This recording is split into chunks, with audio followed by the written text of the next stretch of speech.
Umaga pa lamang ay nababalot na ng hamog ang hangin sa Baliwag, Bulacan.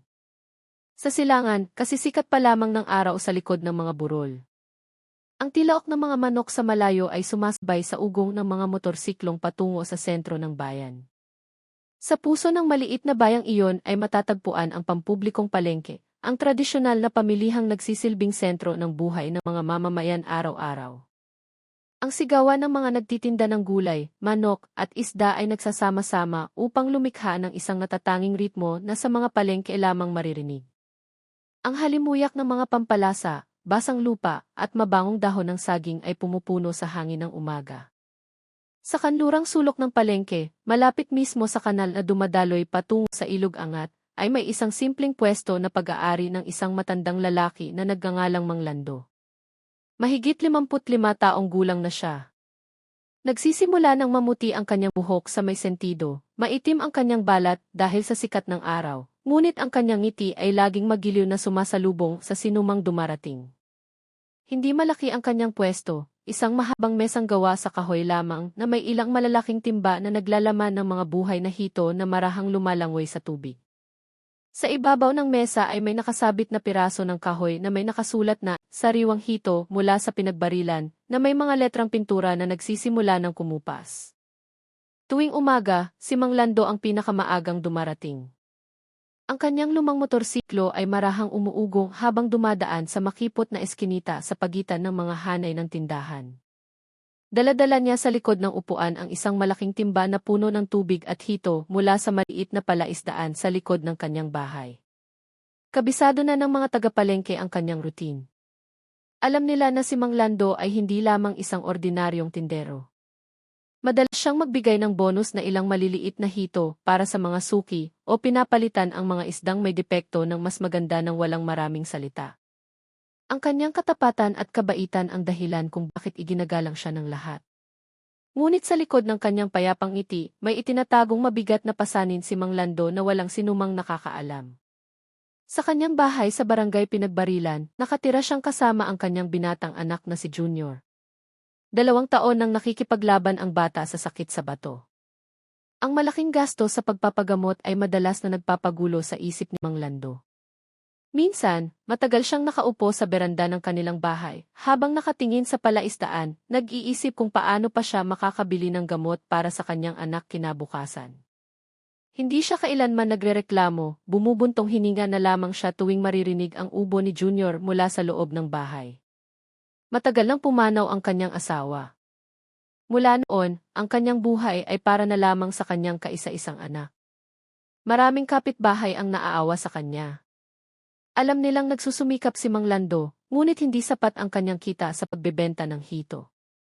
Sa mga tagapalengke, si Aling Nen lang ang medyo malapit sa kanya. Siya ang may-ari ng isang karinderya sa gilid ng kalsada ng Rajawali, at madalas siyang bumili ng hito para sa pang-araw-araw na ulam. Sa tuwing dumarating, laging tinatanong ni Aling Nen ang kalagayan ni Junior at nag-iiwan ng dasal na sana ay gumaling na ang bata. Ang kanilang relasyon ay parang matagal ng magkapatid, mayroong paggalang at awa sa isa't isa. Ang umagang iyon ay tulad din ng dati. Maagang dumating si Aling Nen. Ngumiti siya nang makita si Mang Lando na abala sa pag-aayos ng kanyang mga timba. Mainit na bumati si Mang Lando habang pinupunasan ang kanyang mga kamay ng isang lumang basahan. Ang paligid ay tila payapa. Tila wala siyang anumang problema sa buhay. Walang sinuman sa palengke ang nakakaalam na sa mga nakaraang linggo, may isang taong madalas na palihim na pumupunta sa kanyang pwesto bago pa magbukas ang palengke. Isang lalaking nakaitim na polo shirt, hindi kailanman bumibili ng isda, maikli lamang kung makipag-usap at mabilis na umaalis. Si Aling Celia, ang nagtitinda ng gulay sa tabi ng pwesto ng hito, ay nakita na ang pangyayaring iyon. Noong una, hindi niya ito pinansin, ngunit habang tumatagal ay mas dumadalas ang pagdating ng lalaki. Minsan, nakikita niya si Mang Lando na nakayuko at nagsasalita sa mahinang boses na parang takot marinig ng iba. Nagsimulang maghinala si Aling Celia, ngunit pinili niyang manahimik. Sa kanyang puso, umaasa siyang ang isang mabuting taong tulad ni Mang Lando ay hindi nasasangkot sa anumang masama. Nagsimula nang tumagos ang sikat ng araw sa yero ng bubong ng palengke. Ang ingay ng tawaran ay lalo pang lumakas. Sa gitna ng abala, tinimbang ni Mang Lando ang hito para sa isang customer. Maliksi ang kanyang mga kamay, matalas ang kanyang mga mata, ngunit may kaunting pagkabalisa sa kanyang mukha. Patuloy siyang sumusulyap sa likod ng kanyang pwesto. Sa lugar kung saan may isang malaking timba na natatakpan ng itim na tela. Bihirang buksan ang timbang iyon sa harap ng mga tao. Tanging si Mang Lando lamang ang nakakaalam ng laman nito. Minsan, kapag nagsisimula ng humina ang tao sa palengke bago magtanghali, isinasara niya sandali ang kanyang pwesto at pumupunta sa likod dala ang timbang iyon. Walang nakakaalam kung saan niya ito dinadala. Tanghali, si Kuya Cardo, ang tagalinis ng palengke na ilang buwan pa lamang nagtatrabaho, ay dumating upang linisin ang likurang bahagi. Siya ay isang binatang simple, masipag, at madalas makipagbiruan sa mga tindero. Sa araw na iyon, nakita niya si Mang Lando na mas maagang nagsara ng pwesto kaysa karaniwan. Matapos mawala ang lumang motorsiklo sa labasan ng palengke, napansin ni Kuya Cardo ang tubig na tumutulo mula sa ilalim ng mesa ng bakanting pwesto. Inangat niya ang lona sa sahig. Doon, nakita niya ang isang bagay na parang maliit na plastic bag na kulay kape. Akala niya ay basura lang ng isda, ngunit nag-alinlangan siya dahil sa matapang na amoy. May kakaibang amoy, pinaghalong kemikal at basang lupa. Muli niyang isinara ang lona na kumakabog ang dibdib. Sa kanyang isipan, lumitaw ang isang malaking tanong. Posible kayang may itinatago si Mang Lando sa ilalim ng kanyang pwesto. Ngunit pinili niyang manhimik. Dahil sino ang maglalakas loob na paghinalaan ang isang taong kasing bait ni Mang Lando? Nang hapong iyon, muling humina ang tao sa palengke. Naging kulay kahel ang langit ng baliwag. Dala ng hangin ang amoy ng putik mula sa ilog sa likod ng palengke. Ang lahat ay tila normal, ngunit may isang bagay na nagsisimulang magbago nang hindi namamalayan ng sinuman. Ang araw na iyon ay naging simula ng isang malaking pagbabago sa palengke ng baliwag. Isang lihim na matagal nang nakatago sa likod ng mga timba ng hito ni Mang Lando ay dahan-dahang mabubunyag. Isang lihim na yayanig sa simpleng buhay ng mga tindero at susubok sa hangganan ng katapatan at desperasyon ng isang ama. Kinabukasan ng umaga, muling naging abala ang palengke ng baliwag. Dala ng mga tindero ang kanilang mga paninda mula sa iba't ibang barangay sa paligid ng bayan. Dala ng malamig na hangin ng umaga ang amoy ng lupa at mga bagong pitas na gulay. Sa gitna ng kaguluhan, si Mang Lando, gaya ng dati, ay nasa kanyang pwesto na mula pa madaling araw. Abala ang kanyang mga kamay sa paghahanda ng timbangan at pag-aayos ng mga timba ng sariwang hito. Mukha siyang kalmado, ngunit ang kanyang mga mata ay paminsan-minsang tumitingin sa direksyon ng likurang kalsada ng palengke. Mabilis ngunit malinaw ang sulyap na iyon na para bang maihinihintay siyang isang tao. Si Aling Celia, na ang pwesto ay 2 tindahan lamang ang layo mula sa kanya, ay napansin ang mga kilos na iyon ng may pagtataka. Naaalala niya ng malinaw, sa mga nakaraang araw ay may isang estrangherong lalaking nakaitim na polo shirt na dumarating bago pa sumikat ang araw. Hindi kailanman bumibili, maikli lamang kung makipag-usap at pagkatapos ay aalis. Sa umagang iyon, nangyari muli ang katulad na bagay. Lumitaw ang parehong lalaki mula sa direksyon ng paradahan. Mabilis ang kanyang mga hakbang at nakayuko ang kanyang mukha. May dala siyang maliit na bag sa kanang kamay. Nang makita siyang dumarating, sandaling itinigil ni Mang Lando ang kanyang ginagawa at yumuko para salubungin ito. Nag-usap sila sa mahinang boses na halos hindi marinig ng sinuman. Nagkunwari si Aling Celia na abala sa pag-aayos ng gulay, ngunit hindi niya inaalis ang kanyang mga mata sa direksyon ng pwesto ng hito. Matapos ang maikling pag-uusap, iniabot ng lalaking nakaitim na polo shirt ang isang bagay na nakabalot sa maliit na plastik. Mabilis itong tinanggap ni Mang Lando, saka inilagay sa ilalim ng mesa at tinakpan ng itim na tela. Hindi nagtagal, umalis ang lalaki nang hindi lumilingon. Ang pangyayaring iyon ay nagpabilis ng tibok ng puso ni Aling Celia. Alam niyang mabuting tao si Mang Lando, ngunit ang kanyang nakita ay tila kakaiba. Bago magtanghali, nang abala na ang karamihan sa mga tindero sa pag-asikaso sa mga mamimili, nagpasya si Aling Celia na magkwento kay Ginoong Reyes, ang tagapamahala ng palengke na matagal na niyang kilala. Si Ginoong Reyes ay isang lalaking nasa katanghaliang gulang na may matikas na tindig ngunit matalino. Kilala siya bilang isang taong nagpapanatili ng kaayusan sa palengke sa mahinahong paraan. Nang marinig niya ang kwento ni Aling Celia, kumunot ang kanyang noo. Ayaw niyang mag-akusa ng walang ebidensya, ngunit ang bagay na iyon ay masyadong kakaiba para baliwalain. Nangako siyang magmamasid muna ng tahimik bago gumawa ng desisyon. Kinahapunan, matapos humina ang tao sa palengke, nagkunwari si Ginoong Reyes na naglalakad at sinusuri ang kalinisan ng mga pwesto. Mula sa malayo, nakita niya si Mang Lando na nagsasara ng pwesto, inililipat ang ilang timba, at pagkatapos ay may kinuha mula sa ilalim ng mesa. Maingat ang kanyang mga kilos, na para bang may itinatago siyang mahalagang bagay. Hinintay ni Ginoong Reyes na umalis si Mang Lando at saka tinawag si Kuya Cardo na naglilinis sa likurang bahagi. Tinanong niya sa mahinang boses, mayroon bang kakaiba sa paligid ng pwestong iyon? Nag-alinlangan sandali si Kuya Cardo, ngunit sa huli ay ikinuwento niya ang tungkol sa maliit na plastic bag na nakita niya kahapon. Binanggit din niya ang matapang na amoy na hindi karaniwan. Matagal na nanahimik si Ginoong Reyes. Alam niyang minsan ay nagiging lugar ng pag-iwanan ng gamit ang tradisyonal na palengke, ngunit ang amoy ng kemikal at misteryosong bag ay hindi normal. Nagpasya siyang mag-obserba ng mas malapitan. Nang gabing iyon, nang lahat ng tindero ay nakauwi na, pinakiusapan niya ang 2 security guard ng palengke na magbantay malapit sa pwesto ng hito nang hindi nagpapahalata. Inutusan silang itala ang sinumang darating matapos isara ang pinto ng palengke. Madilim at tahimik ang palengke ng gabing iyon.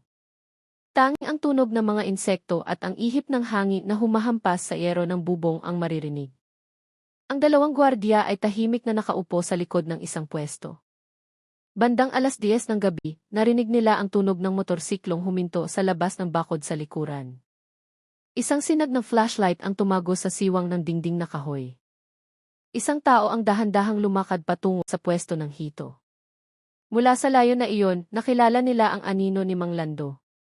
Binuksan ng lalaki ang itim na tela sa ilalim ng mesa, kinuha ang isang malaking timba, at katapos ay naglabas ng ilang maliliit na plastic bag at isinilid sa loob ng isang sako.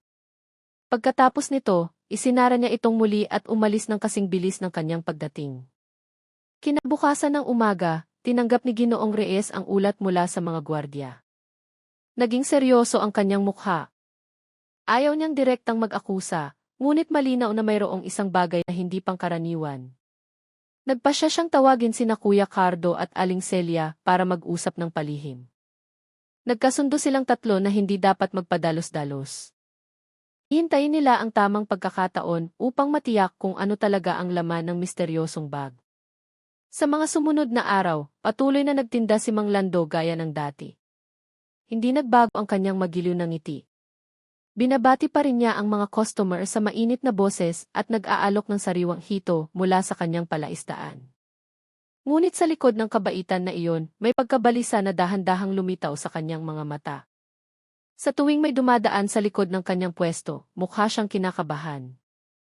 Minsan, tumitingin siya sa paligid bago magtimbang ng isda. Kahit si Aling Nen na bumibili ng hito ay nakaramdam ng kakaiba. Napansin niyang mas tahimik si Mang Lando kaysa dati na parang may itinatago. Kinahapunan, nang magsimulang humina ang tao sa palengke, nakita ni Aling Nen si Mang Lando na kausap ang parehong lalaking nakaitim na polo shirt. Sa pagkakataong ito, mas matagal ang kanilang pag-uusap. Hindi marinig ng malinaw ni Aling Nen, ngunit nakita niya si Mang Lando na ilang beses na marahang tumango. Matapos umalis ang lalaki, naging malungkot ang kanyang mukha. Matagal siyang nakaupo sa maliit na upuang kawayan habang nakatingin sa timba ng hito. Sa kanyang mga mata, may halo ng takot at desperasyon. Samantala, sa opisina ng tagapamahala ng palengke, tinitingnan ni Ginoong Reyes ang mga tala na ginawa ng mga security guard.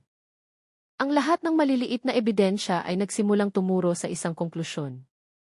Mayroong isang bagay na itinatago sa likod ng simpleng pwesto ng hito. Ngunit ano? Nagpasya siyang makipag-usap sa mga lokal na otoridad kung may makikita pa siyang kakaiba kinabukasan ng umaga. Nang gabing iyon, umuwi siya na may mabigat na kalooban. Hindi niya akalain na ang tindero na sa loob ng maraming taon ay pinakatapat sa palengke ay maaaring nagtatago ng isang malaking lihim. Dahan-dahang umihip ang hangin ng gabi sa bakanting palengke. Sa malayo, maririnig ang tunog ng mga palaka mula sa direksyon ng ilog. At sa pagitan ng madilim na anino ng mga bakanting pwesto, mayroon pa ring isang malaking timba sa ilalim ng kahoy na mesa ni Mang Lando na hindi pa nagagalaw. Ang timba ay tila payapa, ngunit sa loob nito ay nakatago ang sagot sa lahat ng mga tanong na nagsisimulang lumitaw sa palengke ng Baliwag. Kinabukasan ng umaga, nabalot ng manipis na hamog ang langit ng Baliwag. Nakadikit pa ang hamog sa yero ng bubong ng palengke nang dumating si Kuya Cardo ng mas maaga kaysa karaniwan. Gusto niyang linisin ang likurang bahagi bago pa dumami ang mga tindero. Sa kanyang kamay ay may walis tingting at maliit na timba. Gaya ng dati, nagsimula siya sa kanlurang bahagi ng palengke kung saan matatagpuan ang pwesto ni Mang Lando. Nang lumakad siya malapit sa mesa ng hito, huminto ang kanyang mga hakbang. May kakaibang amoy na tumusok sa kanyang ilong. Hindi amoy isda, kundi isang uri ng pinaghalong kemikal at basang lupa na matapang. Tumingin si Kuya Cardo sa paligid. Wala pang sinuman sa lugar na iyon. Yumuko siya at inangat ang itim na tela sa ilalim ng pwesto. Doon, nakita niya ang isang bagay na nagpakunot ng kanyang noo. Isang maliit na plastic bag na kulay kape na maayos na nakabalot sa itim na tape. Akala niya ay basura, ngunit mas malaki ang kanyang kuryosidad. Maingat niyang kinuha ang balutan at dinala ito sa malaking basurahan sa likod ng palengke. Nang itatapon na sana niya, hindi sinasadyang napunit ng kaunti ang dulo ng plastik. Mula sa punit, lumabas ang isang pulbos na kulay abo na may matapang na amoy. Agad na tinakpan ni Kuya Cardo ang kanyang ilong. Naisip niya na baka lason ito para sa isda o gamot na pampreserba. Ngunit kakaiba ang itsura nito, masyadong pino at hindi pangkaraniwan ang kulay. Inilagay niya ang balutan sa maliit na timba at nagmamadaling pumunta sa opisina ng palengke. Nakaupo si Ginoong Reyes sa kanyang mesang kahoy habang sinusuri ang pang-araw-araw na tala. Nang ikwento ni Kuya Cardo ang kanyang natuklasan, agad na naging seryoso ang mukha ni Ginoong Reyes. Matagal niyang tinitigan ang balutan sa kamay ni Kuya Cardo. Sa kanyang puso, nagsimula siyang mag-alala na baka tama ang hinala ni Aling Celia. Ngunit ayaw niyang gumawa ng gulo nang walang malinaw na ebidensya. Hiniling niya na itago muna ni Kuya Cardo ang lihim na iyon hanggang sa malaman nila kung ano talaga ang laman nito. Nagkasundo silang dalawa na hihintayin si Mang Lando na dumating sa umagang iyon at pagmamasdan ang bawat kilos nito. Hindi nagtagal, narinig ang tunog ng lumang motorsiklo mula sa direksyon ng paradahan. Dumating si Mang Lando na may pagod na mukha. Ibinaba niya ang malalaking timba mula sa upuan ng kanyang motorsiklo at sinimulang ayusin ang pwesto. Mula sa labas, ang lahat ay tila normal. Binati niya ang ibang mga tindero ng isang mainit na ngiti at nagbiro ng kaunti tulad ng mga nakaraang araw. Ngunit sa likod ng ngiting iyon, mayroong isang tingin na balisa. Alam niyang mayroon ng hindi tama. Mula sa mga nakaraang araw, pakiramdam niya ay may nagmamasid sa kanya. Samantala, nagkunwari si Ginoong Reyes na dumaan habang may dalang mga tala. Huminto siya sandali malapit sa pwesto ng hito, bumati ng magiliw at saka tinanong ang kalagayan ni Junior, ang anak ni Mang Lando. Mapait na umiti si Mang Lando. Maikli siyang sumagot, sinabing nasa bahay ang kanyang anak, hindi pa gaanong magaling. Pagkatapos nito, agad siyang yumuko para magtimbang ng isda para sa isang mamimili. Mabilis ang kanyang mga kilos na para bang iniiwasan ang mas mahabang pag-uusap. Nang pumunta si Mang Lando sa likod upang kumuha ng tubig, si Kuya Cardo na nakatayo, hindi kalayuan ay tumingin sa ilalim ng mesa. Ang balutan na natagpuan niya kaninang umaga ay wala na. Tanging ang bakas ng tumulong tubig na lamang ang natira sa sahig. Mabilis na tumibok ang kanyang puso. Alam niyang kinuha na ito ni Mang Lando. Nang bumalik si Mang Lando, mas kalmado na ang kanyang mukha. Na para bang ang pasanin na naramdaman niya kaninang umaga ay nawala na. Nang magtanghali, nagsimulang humina ang tao sa palengke. Isa-isang nagsara ng pwesto ang mga tindero. Naghahanda na rin si Mang Lando na umuwi. Ngunit bago pa siya makapag-impake, lumapit si Ginoong Reyes. Magalang siyang humiti at nagsalita sa mahinang boses upang hindi makatawag ng pansin. Sinabi niyang mayroong ulat tungkol sa kakaibang amoy sa paligid ng pwesto. Nagulat sandali si Mang Lando, ngunit mabilis niyang nakontrol ang sarili. Sa kalmadong boses, sumagot siya na baka ang amoy ay nagmula sa tubig ng palaisdaan na dala niya. Sabi niya, medyo malansa talaga ang tubig dahil matagal na sa timba. Marahan lamang na tumango si Ginoong Reyes. Ayaw niyang pilitin. Alam niyang ang pinakamahusay na paraan upang harapin ang isang taong tulad ni Mang Lando ay sa pamamagitan ng pasensya. Ngunit sa kanyang puso, lalo siyang nakumbinsi na mayroong isang bagay na itinatago. Matapos umalis si Mang Lando, pinakiusapan niya si Kuya Cardo at ang dalawang security guard na manatiling magbantay ng gabing iyon. Gusto niyang malaman kung darating pa ba ang misteryosong lalaking nakaitim na polo shirt. Dahan-dahang dumating ang gabi. Ang palengke ng baliwag na kaninang tanghali ay maingay ay tahimik na ngayon. Kumikislap ang mga ilaw na neon sa pagitan ng mga pwesto. Samantala, mula sa malayo ay maririnig ang tunog ng mga insekto sa gabi. Sa likod ng anino ng mga bakanting pwesto, 3 gwardiya ang palihim na nagtatago. Ang orasan ay nagpapakita ng 10:00. Dala ng hangin ang amoy ng putik mula sa direksyon ng ilog. Biglang narinig ang mahinang yapak na papalapit mula sa gilid ng paradahan. Isang lalaki ang lumitaw mula sa dilim. Matangkad ang kanyang katawan, may dalang itim na bag at maliit na flashlight. Diretsyong naglakad ang lalaki patungo sa pwesto ni Mang Lando. Inangat niya ang itim na tela sa ilalim ng mesa, kumuha ng isang bagay at inilagay sa loob ng bag. Pagkatapos nito, mabilis siyang nagsulat sa isang maliit na piraso ng papel at isinuksok sa ilalim ng timbangan. Sanay ang kanyang mga kilos na parabang madalas na niyang ginagawa iyon. Ang mga gwardyang nagmamanman ay nagpigil ng hininga. Alam nilang ito ay mahalagang ebidensya. Ngunit ayon sa utos ni Ginoong Reyes, hindi nila ito agad hinuli. Itinala lamang nila ang oras at ang mga katangian ng taong iyon. Nang makaalis ang lalaki, isa sa mga gwardya ang tumakbo patungo kay Ginoong Reyes na naghihintay sa kanyang opisina sa palengke. Nagulat siya na hinihingal. Taimtim na nakinig si Ginoong Reyes na may tensyon sa mukha. Alam niyang kinabukasan ng umaga ay kailangan na niyang kumilos. Ngunit alam din niya na ang maling hakbang ay maaaring magdulot ng gulat sa mga tao sa palengke. Nagpasya siyang makipag-usap sa mga opisyal ng barangay ng palihim. Hindi siya makatulog ng gabing iyon. Sa kanyang isipan, patuloy na bumabalik ang mukha ni Mang Lando. Ang lalaking iyon ay napakatapat, simple, at iginagalang sa loob ng maraming taon, ngunit bakit lahat ng ebidensya ay tumuturo sa kanya? Nanalangin siyang sana ay mali ang kanyang iniisip. Ngunit sa kaibuturan ng kanyang puso, may pakiramdam siyang isang malaking lihim ang naghihintay na mabunyag. Isang lihim na maaaring yumanig sa kapayapaan ng palengke ng baliwag at magbago ng tingin ng mga tao kay Mang Lando magpakailanman. Nang umagang iyon, ang langit sa baliwag ay tila mas madilim kaysa karaniwan. Mababang nakabitin ang kulay abong ulap sa ibabaw ng mga bubong ng palengke. Dala ng mahalumigmig na hangin ang matapang na amoy ng lupa. Isa-isang dumating ang mga tindero, ngunit bahagyang kakaiba ang pakiramdam. May mga mahinang bulungan sa pagitan nila. Ang balita tungkol sa isang taong dumating kagabi sa pwesto ng hito ni Mang Lando ay nagsimula ng kumalat. Kahit na wala pang nakakaalam kung ano talaga ang nangyari, dumating si Mang Lando gaya ng dati sakay ng kanyang lumang motorsiklo na marahang umuugong. Ang malalaking timba sa likod ng upuan ay puno pa rin ang buhay na hito. Isa-isa niya itong ibinaba habang pinipigilan ang pagod. Mula sa malayo, ilang tindero ang nagmamasid sa kanya na may pagtataka. Hindi nila alam kung ano ang paniniwalaan. Para sa ilan, si Mang Lando ay isang mabuti at tapat na tao. Ngunit para sa iba, ang kwento tungkol sa pagdating ng isang misteryosong tao ay nagdulot sa kanila ng pag-aalinlangan. Dumating si Aling Nen na may dalang malaking basket.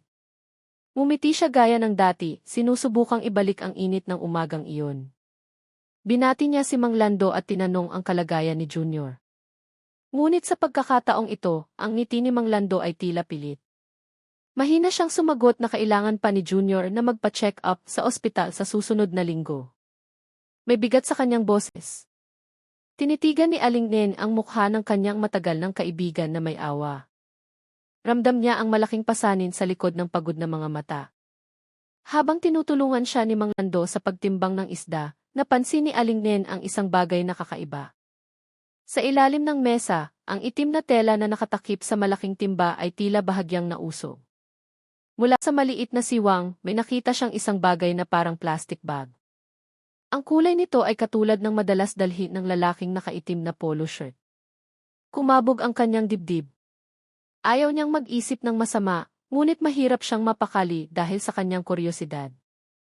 Sinubukan niyang kumilos ng normal, ngunit ang kanyang mga mata ay patuloy na sumusulyap sa direksyon ng timba. Pagkaalis ni Aling Nen, dumating si Kuya Cardo para magwalis sa paligid ng pwesto. Nagkunwari siyang nagtatrabaho, ngunit sa totoo lang ay pinagmamasdan niya ang bawat kilos ni Mang Lando. Sa ilalim ng pagbabantay ni Ginoong Reyes, sa umagang iyon, ang palengke ay tahimik na naging lugar ng isang maliit na investigasyon. 2 security guard ang naghiwalay sa kanluran at silangang bahagi, itinatala ang sinumang lumalapit sa pwesto ng hito. Ginawa ang lahat ng hindi nagdudulot ng gulo.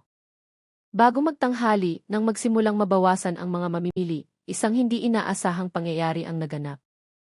Isang binatang mamimili ang dumating na nagmamadali. Umorder siya ng maraming hito. Mabilis na nagtimbang si Mang Lando at inilagay ang isda sa isang malaking plastic bag. Habang nakayuko siya, hindi sinasadyang nausog ang kanyang timbangang kahoy. Mula sa siwang sa ilalim ng mesa, nahulog ang isang maliit na balot na kulay kape. Nakita ito ng lahat ng nasa paligid. Gumulong ang balot hanggang sa paanan ni Aling Celia na naglalakad. Biglang tumahimik ang paligid. Ilang tindero ang nagtatakang nakatingin. Yumuko si Aling Celia para kunin ito. Ngunit mabilis na pinulot ito ni Mang Lando. Tumawa siya ng bahagya upang pagtakpan ang kanyang kaba. Sabi niya, gamot lang daw iyon sa isda para hindi mabilis mamatay. Ngunit ang kanyang boses at mukha ay hindi nakakumbinsi sa sinuman. Sa loob ng ilang minuto, agad na kumalat ang balita sa buong sulok ng palengke. Nagsimulang magbulungan ang mga tao.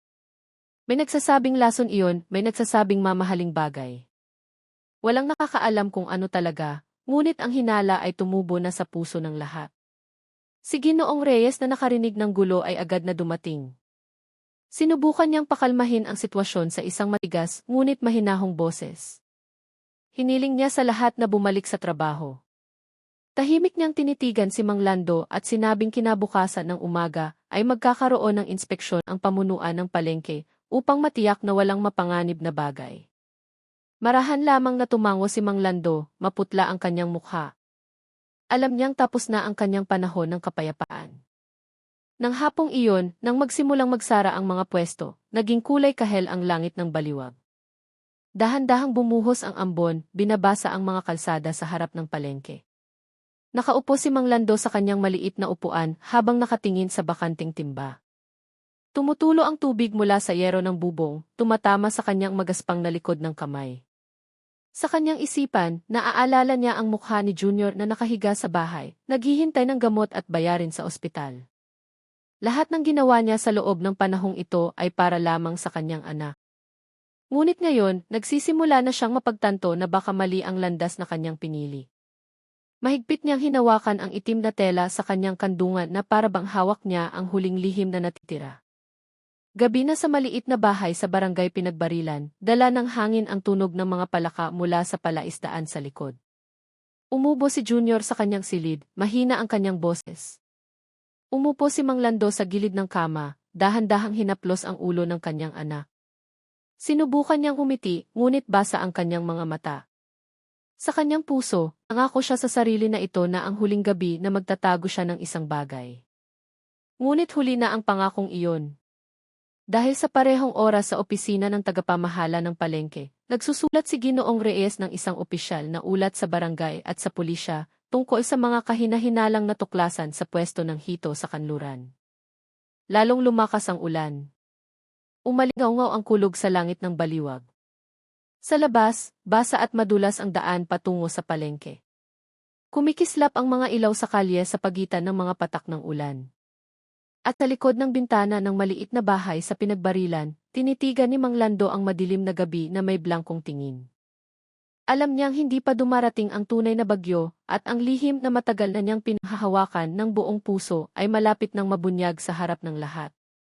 Nang umagang iyon, malumanay na sumikat ang araw sa ibabaw ng bayan ng Baliwag. Sariwa pa ang hangin, nagliliparan ang mga ibon sa asul na langit, at nagsimula ng punuin ng mga tindero ang daan patungo sa palengke. Sa gitna nila, minaneho ni Mang Lando ang kanyang lumang motorsiklo na may dalang malaking timba ng hito. Mula sa malayo, mukha siyang pagod ngunit pilit pa ring ngumingiti. Walang nakakaalam na sa likod ng ngiting iyon ay may takot na patuloy na bumabagabag sa kanya. Noong nakaraang gabi, may dumating sa kanyang bahay. Nag-iwan ng taong iyon ng mensahe na ang huling paghahatid ay dapat gawin bago magtanghali.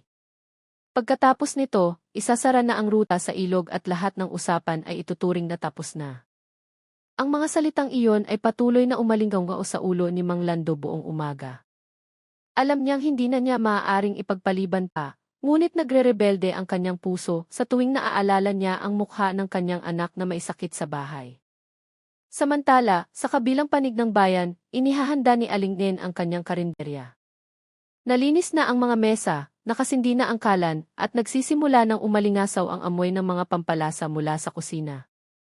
Napansin niyang paubos na ang kanyang supply ng hito, kaya nagpasya siyang pumunta ng mas maaga sa palengke.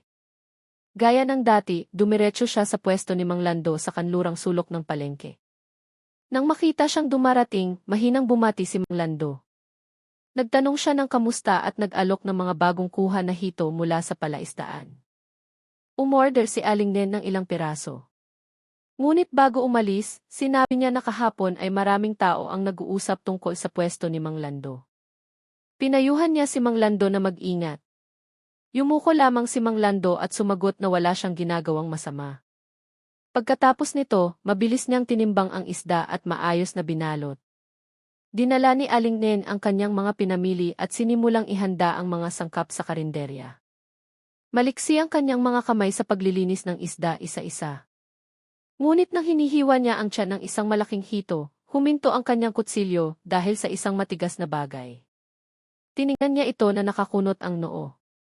Nang suriin, ito pala ay isang maliit na balot ng malinaw na plastik na may tape. Patag ang hugis nito at hindi ordinaryo ang bigat. Kumawog ang dibdib ni Aling Nen. Dahan-dahan niyang binuksan ang balot. Sa loob nito ay may isang tumpok ng maliliit na papel na naglalaman ng mga numero at letra na nakaayos na parang code. Isa sa mga papel ay may maikling pangungusap na nakasulat sa asul na tinta. Sinasabi sa mensahe na ang paghahatid ay dapat gawin bago magtanghali sa pamamagitan ng ruta sa ilog dahil ligtas pa ang daan na iyon. Matagal na tinitigan ni Aling Nen ang papel. Hindi niya alam ang ibig sabihin nito, ngunit sinasabi ng kanyang pakiramdam na mayroong isang bagay na napakaseryoso. Tinawag niya ang kanyang asawa, si Mang Darto, at ipinakita ang kanyang natuklasan. Matapos basahin, sinabi ni Mang Darto sa kanyang asawa na huwag na itong hawakan. Tinakpan niya ang balot ng isang tela, at nagpa siyang iulat ito sa opisina ng tagapamahala ng palengke. Dumating si Ginoong Reyes ilang sandali pagkatapos kasama ang 2 security guard. Tiningnan niya ang balot na may tensyon sa mukha. Ang amoy na lumalabas dito ay katulad ng amoy na dati niyang naamoy sa ilalim ng pwesto ni Mang Lando. Hiniling niya sa mga gwardiya na dalhin ang bagay na iyon sa isang ligtas na lugar para suriin. Pinakiusapan si Aling Nen na manatiling kalmado at huwag ikwento ang nangyari sa sinuman. Ngunit mas mabilis kumalat ang balita sa palengke kaysa sa kanilang intensyon na itago ang lihim. Bago magtanghali, nagbago ang kapaligiran sa palengke ng Baliwag. Maririnig ang mga bulungan sa bawat eskinita. Nagsimulang pag-usapan ng mga tao ang tungkol sa hitong naglalaman ng isang lihim na balot.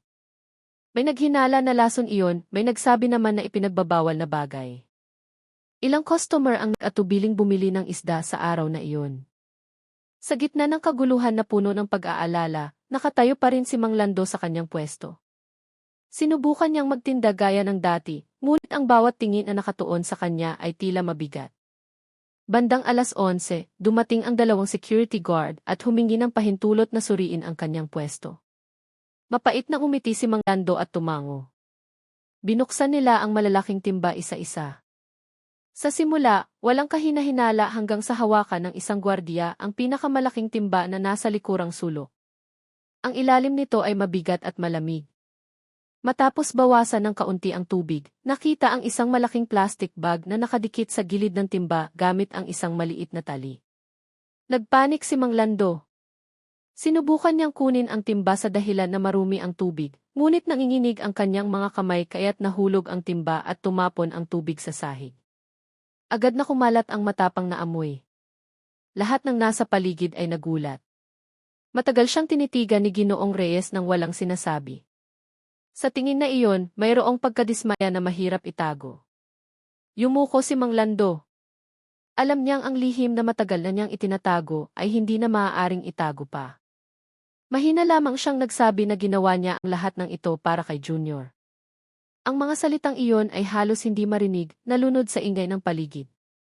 Kinahapunan, nagsimulang maging kulay pula ginto ang langit ng baliwag. Bumuhos ang ambon, binabasa ang bakura ng palengke. Ilang tindero ang nagpasyang magsara ng mas maaga. Sa gitna ng mga nagmamadaling yapak, tanging ang pwesto ng hito sa kanlurang sulok ang nanatiling bukas. Tahimik na nakaupo si Mang Lando sa kanyang upuan, nakatingin sa bakanting timba sa harap niya. Sa kanyang kamay ay may isang gusot na piraso ng papel na tinanggap niya kaninang umaga. Ang sulat sa ibabaw nito ay nagsisimula ng kumupas dahil sa ulan. Naglalaman ang mensahe ng utos na tapusin ang paghahatid ngayong gabi. Dahil itasara na ang ruta sa ilog kinabukasan. Tumingin si Mang Lando sa malayo, sa kanluran kung saan ang ilog angat ay tahimik na dumadaloy sa ilalim ng hamog ng dapit hapon. Alam niyang ang gabing ito ang magiging mapagpasya. Sa pagitan ng patuloy na pagtatago ng kasalanan o pagsuko at pagkawala ng lahat. Sa kanyang puso, iisa na lamang ang natitirang dasal, na sana'y ingatan ng Diyos ang kanyang anak. Ano man ang mangyari pagkatapos ng gabing iyon. Dahan-dahang bumaba ang gabi sa ibabaw ng baliwag. Madilim ang langit na walang bituin, paminsan-minsan lamang kumikislap ang kidlat sa malayo. Ang ilog angat na dumadaloy sa likod ng palengke ay tila payapa, ngunit malakas ang agos nito dahil sa ulan kaninang hapon. Sa maliit na bahay sa barangay Pinagbarilan, nanginginig na nakaupo si Mang Lando sa beranda. Dala ng hangin ng gabi ang tunog ng mga palaka at amoy ng basang lupa. Sa kanyang kandungan ay nakalatag ang gusot na papel na hinawakan niya kaninang hapon sa palengke. Lalo pang kumupas ang sulat sa ibabaw nito, ngunit malinaw ang mensahe. Huling paghahatid ngayong gabi, ligtas ang ruta sa ilog hanggang madaling araw. Paulit-ulit niyang binasa ang mensahe. Ang bawat letra ay tila isang pabigat sa kanyang dibdib. Sa maliit na silid sa likod, mahinang natutulog si Junior. Mabigat at hindi regular ang kanyang paghinga. Paminsan-minsan, maririnig ang mahinang ubo na nagpapakiot sa puso ni Mang Lando. Dahan-dahan siyang tumayo at tiningnan ang maputlang mukha ng kanyang anak.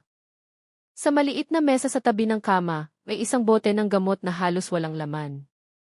Ilang piraso na lamang ng pera ang natitira sa kanyang bulsa. Alam niyang lahat ng kanyang pagsisikap ay para lamang sa batang iyon. Ngunit ngayon, malayo na ang narating ng lahat. Sa gitna ng kanyang pag-aalinlangan, isang motorsiklo ang huminto sa harap ng bahay. Ang ilaw nito ay tumago sa kortinang kawayan. Lumunok si Mang Lando at lumabas. Isang lalaking nakaitim na polo shirt ang bumaba mula sa motorsiklo at tinanggal ang kanyang helmet. Matigas ang kanyang mukha, malamig ang kanyang mga mata. Kilala ni Mang Lando ang lalaking iyon bilang ang taong karaniwang nag-aayos ng ruta ng paghahatid sa pamamagitan ng palengke. Tinatawag siyang Don Ricardo ng lahat ng nakakakilala sa kanya sa grupong iyon. Mababa ngunit matigas ang kanyang boses. Nagtanong siya, handa na ba ang padala? Mahinang tumango si Mang Lando. Nag-usap sila sandali sa beranda sa mahinang tono. Inabot ni Don Ricardo ang isang maliit na sobre na naglalaman ng pera. Sinabi niyang pagkatapos ng gabing ito, tapos na ang lahat at wala nang pagkikita pa. Tinanggap ni Mang Lando ang sobre ng walang imik. Sa kanyang puso, mayroong halo ng ginhawa at takot. Gusto na niyang huminto, ngunit mayroon pa siyang isang huling gawain. Matapos umalis si Don Ricardo, pumasok siya sa bahay, kinuha ang isang malaking timba na puno ng hito, at tinakpan ito ng itim na tela. Ilang kilometro ang layo, sa opisina ng tagapamahala ng palengke, kausap ni Ginoong Reyes si Kapitan Valdez, isang opisyal ng pulisya mula sa estasyon ng Baliwag. Pinag-uusapan nila ang ulat ni Aling Nen at ang mga natuklasan sa pwesto ng hito. Maingat na nakinig si Kapitan Valdez at nagpa siyang simulan ang isang opisyal na investigasyon. Hinala niya na si Mang Lando ay maaaring bahagi ng isang network ng iligal na paghahatid ng kemikal na ginagamit ang tradisyonal na palengke bilang takip. Para sa gabing iyon, nag-utos siya sa isang maliit na grupo na magbantay sa paligid ng ilog sa likod ng palengke. Bandang 9:00 ng gabi, muling umambon. Sa pampang ng ilog angat, 2 pulis ang nakatayo sa ilalim ng puno ng kawayan, pinagmamasdan ang agos ng tubig na kumikinang sa ilalim ng sinag ng flashlight. Narinig nila ang yapak na papalapit mula sa hilaga. Sa dilim, nakita ang silweta ng isang lalaking may dalang malaking timba sa kanyang balikat. Agad na nagtago ang mga pulis sa likod ng mga halaman. Dahan-dahang lumakad ang lalaki pababa sa maliit na hagdanan patungo sa pampang ng ilog. Sa paraan ng kanyang paglakad, nakilala nila ang figura. Hindi sila maaaring magkamali, si Mang Lando iyon. Ibinaba ni Mang Lando ang kanyang timba at itinali ang isang maliit na lubid sa hawakan nito. Ang lubid ay ikinonekta sa isang piraso ng mahabang kawayan na tila lumulutang sa ilog. Siniguro niyang matibay ang pagkakatali at saka dahan-dahang itinulak ang kawayan upang maanod sa agos. Bawat kilos niya ay maingat at sanay. Matapos ang gawain, umupo siya sa isang malaking bato sa pampang ng ilog. Lalong lumakas ang ulan. Tumutulo ang tubig sa kanyang mukha, humahalo sa mga luha na hindi niya namamalayan. Mahina siyang bumulong, humihingi ng tawad sa Diyos. Ilang segundo pagkatapos, sumindi ang mga flashlight sa paligid niya. Mabilis na lumapit ang mga yapak. Lumitaw si Kapitan Valdez kasama ang 2 pang pulis. Sumigaw siya sa matigas na boses na huwag gumalaw si Mang Lando. Lumingon si Mang Lando na may maputlang mukha, nanginginig ang mga kamay, puno ng takot ang mga mata. Hindi siya lumaban, nakatingin lamang sa ilog na patuloy na dinadala ang maliit na kawayan palayo. Lumapit si Kapitan Valdez at mahinang nagtanong kung ano ang kanyang ginagawa. Matagalan na nahimik si Mang Lando. Sa wakas, sinabi niya sa garalgal na boses na gusto lamang niyang magpadala ng isda sa kanyang matagal ng suki sa kabilang panig ng ilog. Ang sagot na iyon ay nagpatahimik sa lahat. Alam nilang gawa-gawa lamang iyon. Inutusan ni Kapitan Valdez ang mga pulis na hanapin ang naanod na kawayan. Hindi nagtagal, natagpuan ng isang pulis ang kawayan na sumabit sa pampang ng ilog. Sa dulo nito ay nakasabit ang 2 malalaking plastic bag na naglalaman ng maliliit na balot na maayos na nakatali sa itim na tape.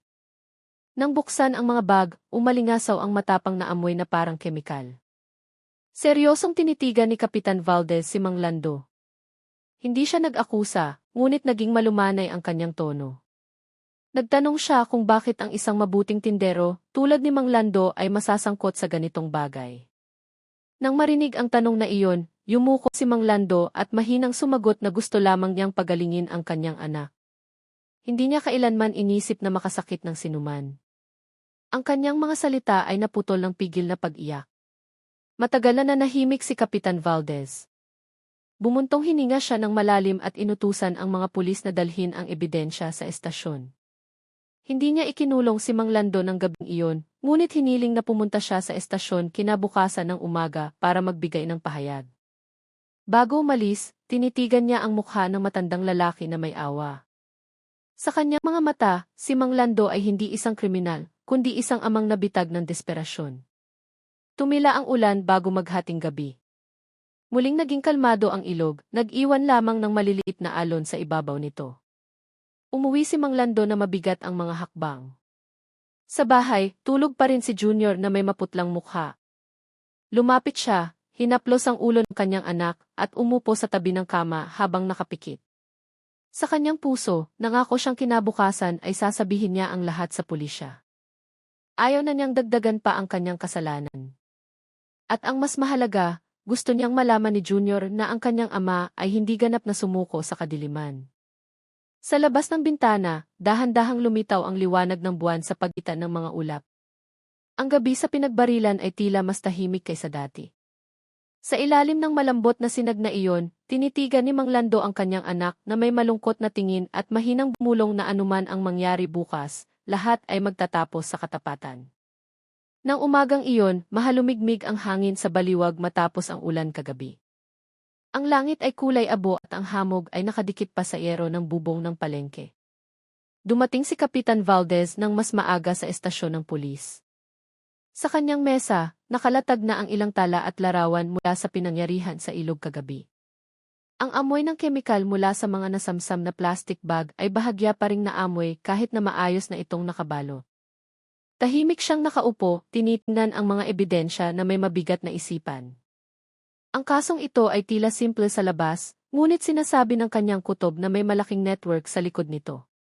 Hindi nagtagal, dumating si Mang Lando kasama si Ginoong Reyes.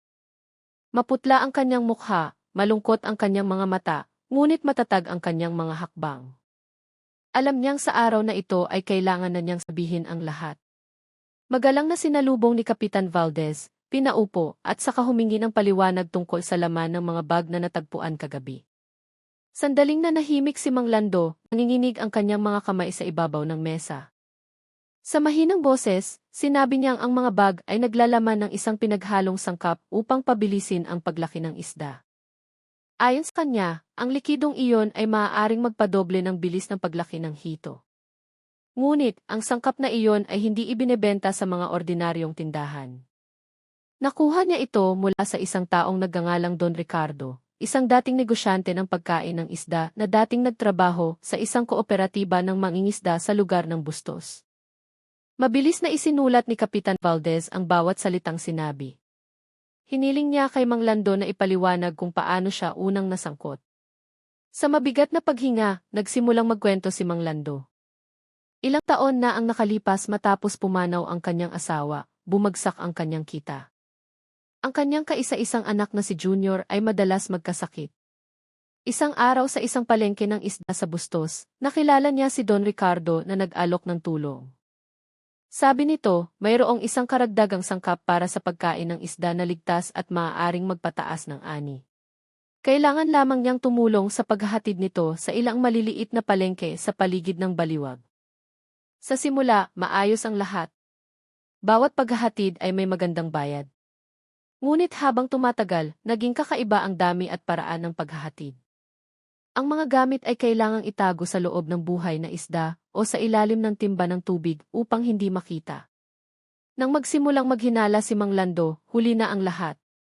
Ang pera mula kay Don Ricardo ay nakatulong na sa pagbabayad ng ospital para kay Junior. Gusto na niyang huminto, ngunit sa tuwing susubukan niya, laging may banayad na banta upang manahimik siya. Nang marinig iyon, tinitigan siya ni Kapitan Valdez na may awa.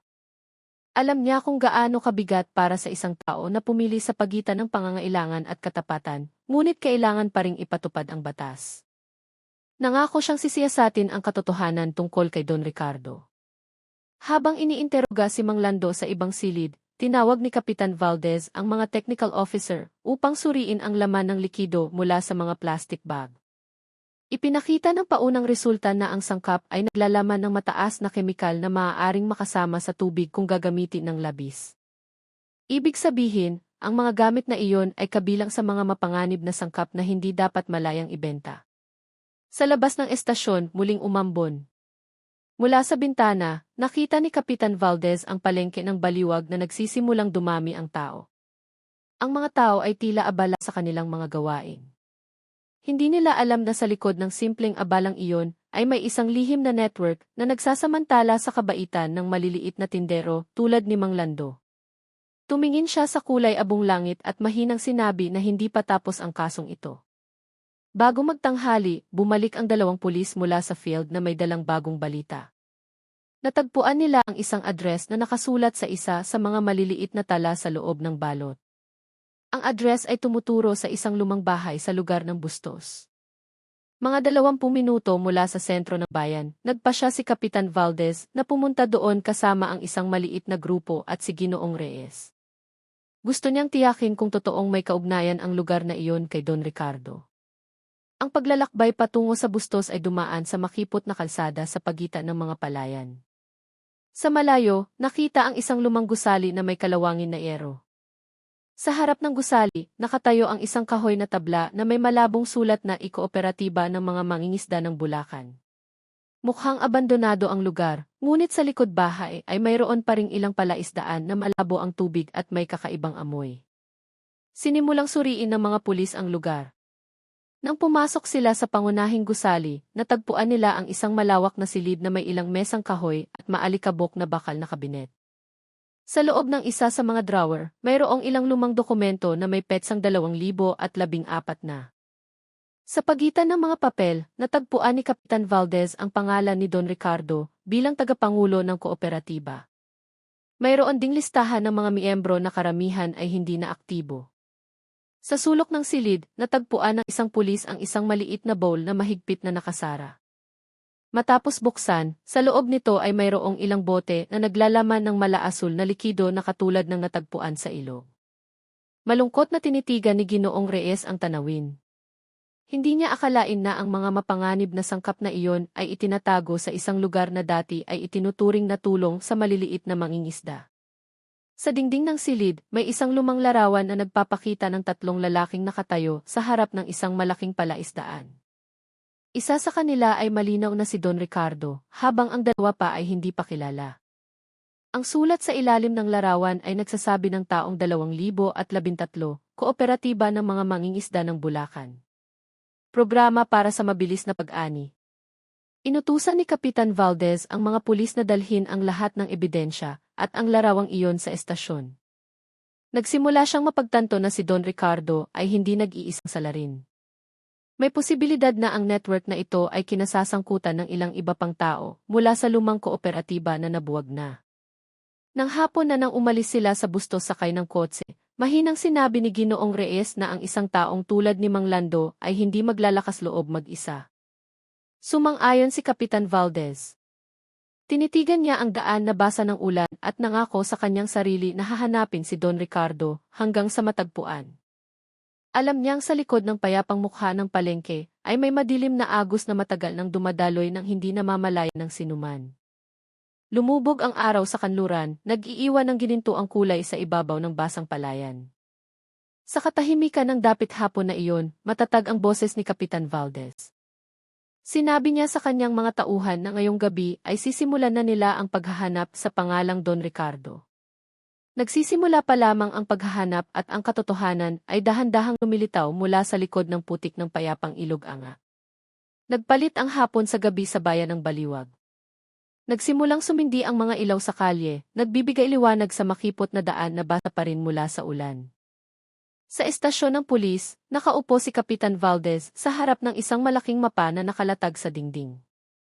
Sa mapang iyon, maraming pulang bilog na marka sa paligid ng Bulacan, Pampanga at hanggang sa mga hangganan ng Quezon City.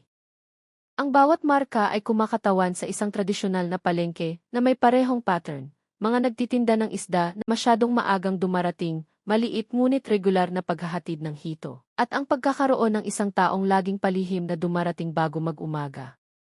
Ang mga pulis na kadarating lang mula sa field ay nagulat na sa palengke ng San Fernando at sa palengke ng Angeles ay natagpuan din ang maliliit na plastic bag na naglalaman ng asul na likido sa ilalim ng mga timba ng isda.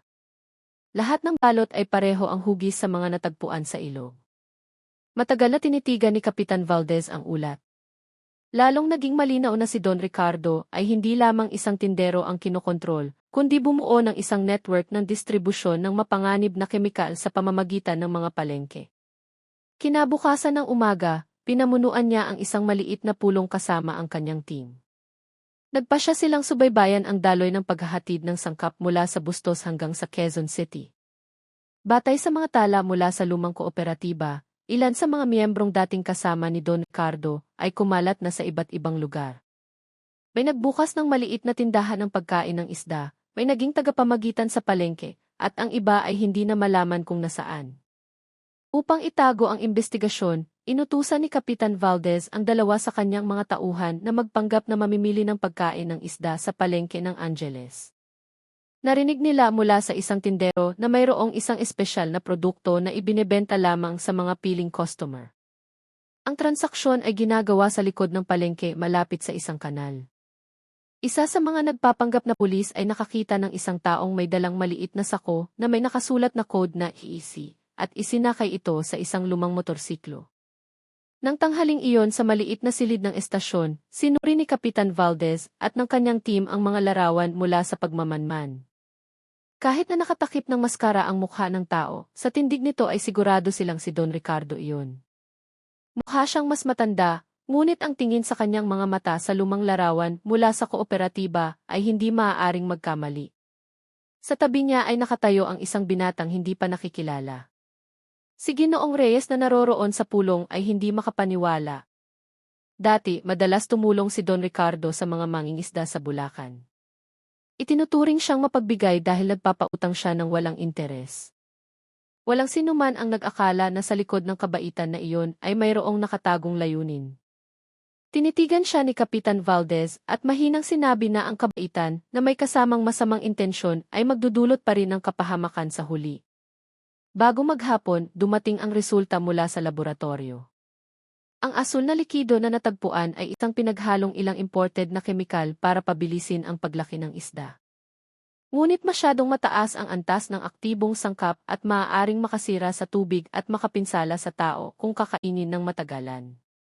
Ang sangkap na iyon ay ipinagbabawal na ibenta ng walang lisensya. Ibig sabihin, ang network na ito ay lumabag na sa mabigat na batas. Nang gabi na, muling sinuri ni Kapitan Valdez ang mga tala mula sa kooperatiba ng mangingisda. Sa isa sa mga lumang papel, natagpuan niya ang isang listahan ng mga palengke kung saan dating nagpadala si Don Ricardo ng mga pansubok na sangkap. Kasama sa mga pangalan ang palengke ng Baliwag, palengke ng Angeles, palengke ng San Fernando, at palengke ng Balintawak sa Quezon City. Sa bawat lugar, nagtatrabaho siya sa pamamagitan ng isang maliit na tindero na ginagawang tagapamagitan. Ang paraan na iyon ay nagpahirap sa pagsubaybay sa network dahil mukha itong ordinaryong transaksyon sa kalakalan. Upang palakasin ang investigasyon, nakipag-ugnayan si Kapitan Valdez sa pulisya ng Quezon City. Sumang-ayon silang tumulong sa pagmamanman sa mga pinaghihinalaang palengke. Sa isang pinagsamang ulat, lumitaw ang isang bagong pangalan bilang kontak ni Don Ricardo. Isang lalaking nagngangalang Cardo na madalas makita na may dalang sako ng buhay na isda patungo sa kanluran. Mula sa mga testimonya ng saksi, madalas makipagkita si Cardo kay Don Ricardo sa isang bakanting bodega malapit sa isang estero sa hangganan ng Caloocan. Binuo ang plano ng paghuli. Nang gabing iyon, isang maliit na team ang ipinadala upang magmanman sa bodega. Sa ilalim ng liwanag ng kalahating buwan, nagtago sila sa likod ng mga puno at tumpok ng mga kahon ng isda. Bandang 11:00 ng gabi, narinig ang tunog ng sasakyang huminto. Dalawang lalaki ang bumaba na may dalang itim na bag.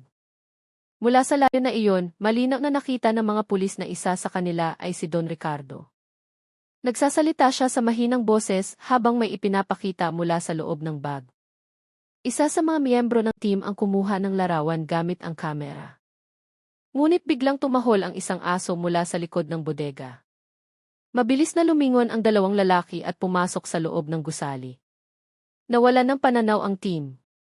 Nagpasya si Kapitan Valdez na maghintay hanggang madaling araw upang ligtas na masuri ang lugar. Nang dumating ang umaga, bakante na ang bodega. Sa sahig na lupa, tanging ilang patak ng asul na likido at bakas ng gulong ng motorsiklo ang natira. Sa isang sulok, natagpuan ng mga pulis ang isang maliit na tala na may nakasulat ng mga numero at pangalan ng palengke. Mayroon ding isang sobre na naglalaman ng mga larawan ng mga tindero, kabilang ang mukha ni Mang Lando. Sa ilalim nito ay may maikling sulat, ligtas na ang gitnang ruta. Ipadala sa pamamagitan ng ilog angat. Si Ginoong Reyes na kasama sa pagsisiyasat ay matagal na tinitigan ang larawan. Nakaramdam siya ng pagkakasala dahil sa loob ng mahabang panahon ay hindi niya napansin na ginagamit ang palengke ng Baliwag sa isang maruming laro. Marahan siyang tinapik ni Kapitan Valdez sa balikat. Sinabi niya ang katotohanan ay laging nangangailangan ng panahon para lumabas. Nang hapon na nang matapos itype ang kumpletong ulat, tumingin si Kapitan Valdez sa labas ng bintana. Ang langit ay kulay kahel. Dahan-dahang lumubog ang araw sa likod ng lunti ang palayan. Sa kanyang isipan, iisa na lamang ang pangalan na ngayon ay Susi, Don Ricardo. Nasaan man nagtatago ang taong iyon, sigurado siyang hindi mawawala ang kanyang bakas. Dahil tulad ng agos ng ilog, ang katotohanan ay laging makakahanap ng sarili nitong daan patungo sa ibabaw. Dahan-dahang sumikat ang araw sa silangan. Nakabitin pa rin ang hamog sa ibabaw ng mga palayan sa Bulacan, tinatakpan ang maliit na daan na patungo sa Hilaga, sa hangganan ng Pampanga. Ang umaga ay tila payapa, ngunit sa ilalim ng katahimikan na iyon ay mayroong isang pagkabalisa na mahirap ipaliwanag. Sa estasyon ng pulis, nakatanggap si Kapitan Valdez ng isang maikling mensahe mula sa isang pulis sa Pampanga na isang taong kamukha ni Don Ricardo ang nakitang dumaan sa kalsada ng San Fernando noong madaling araw. Minamaneho ng taong iyon ang isang pick-up truck na may kargang natatakpan ng lona. Agad na naghanda si Kapitan Valdez. Dala niya ang 2 pulis at humingi ng pahintulot sa kanyang superior para magsagawa ng paghabol sa ibang teritoryo. Kasama niya rin si Ginoong Reyes na nakakaramdam ng responsibilidad dahil sa palengke na kanyang pinamamahalaan nagsimula ang kasong ito. Sa mabilis na pag-andar ng sasakyan ng pulis, hinampas ng hangin ng umaga ang kanilang mga mukha. Tahimik pa ang kalsada, tanging ilang truck ng gulay ang dumadaan. Samantala, sa kanyang maliit na bahay sa barangay Pinagbarilan, mas maagang gumising si Mang Lando. Hindi siya makatulog mula pa kagabi.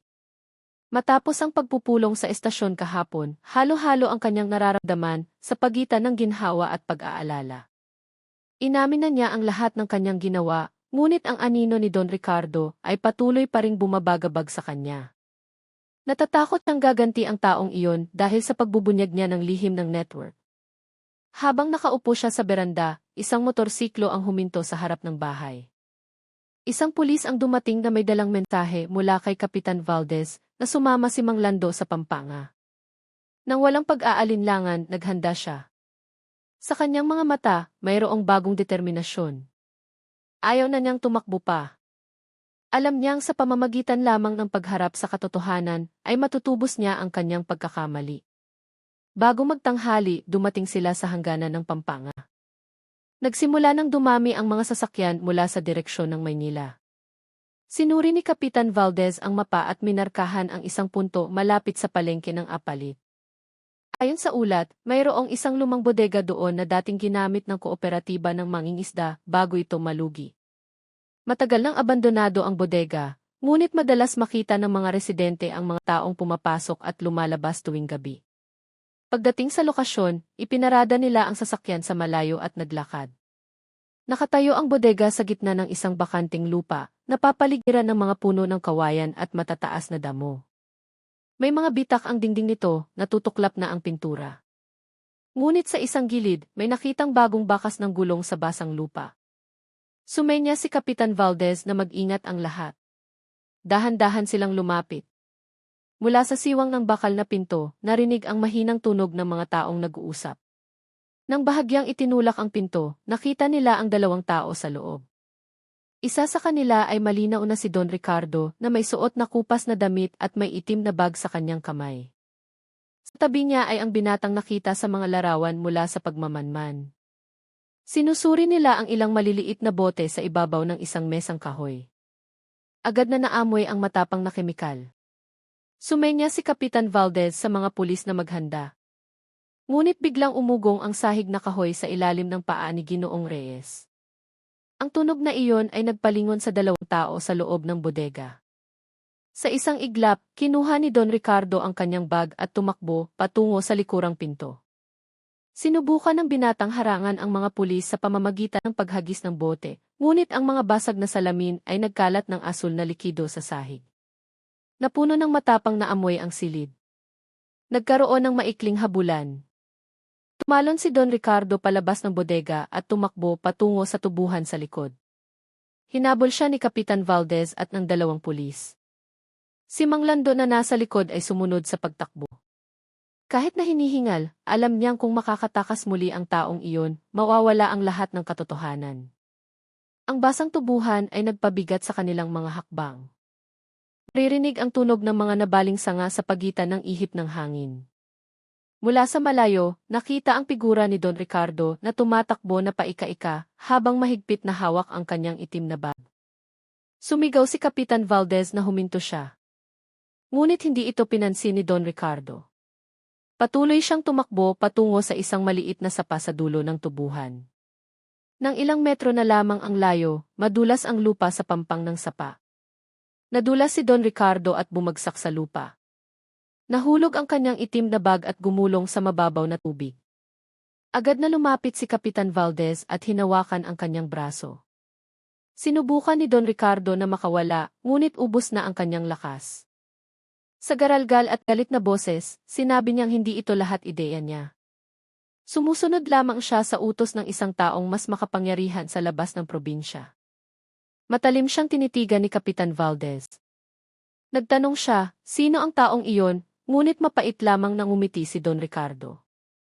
Sabi niya, walang saysay na banggitin ang pangalan dahil naghanda na ang taong iyon ng bagong ruta. Pagkatapos nito, yumuko siya, blanko ang kanyang mga mata.